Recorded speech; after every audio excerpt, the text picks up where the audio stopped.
Sir இந்த asthma வந்தால் வாழ்நாள் முழுக்க கஷ்டப்படுற மாதிரி இருக்குமா சார்? ஆஸ்மான்றது ஒரு அலர்ஜினால வரக்கூடிய ஒரு ப்ராப்ளம். இன்னைக்கு இருக்கிற சுச்சுவேஷனில் ஆஸ்மா வந்து கண்ட்ரோல் பண்ணி வைக்கலாம்.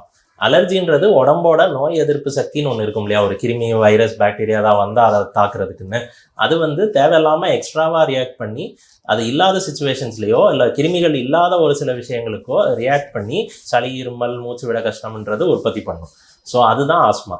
அதை வந்து கண்ட்ரோலில் வச்சு அறிகுறிகள் இல்லாமல் வாழ்நாளில் day to day activities affect பண்ணாத அளவுக்கு மெடிசின் முடிஞ்ச அளவு கம்மியாகவும் ரெகுலராக மெயின்டைன் பண்ண வேண்டியது இருக்கும். அதுக்காக வருஷம் பூரா காலம் பூரா மருந்து எடுத்துக்கிட்டே இருக்கணுன்றது எல்லாருக்கும் கிடையாது.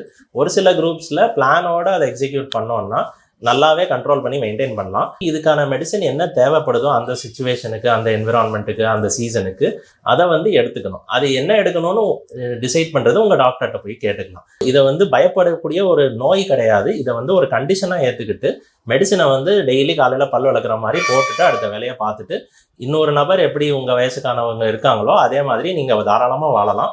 பட் அது கரெக்டான மெடிசன் எடுத்துக்கிட்டு ஒரு பிளானோட வாழலாம்.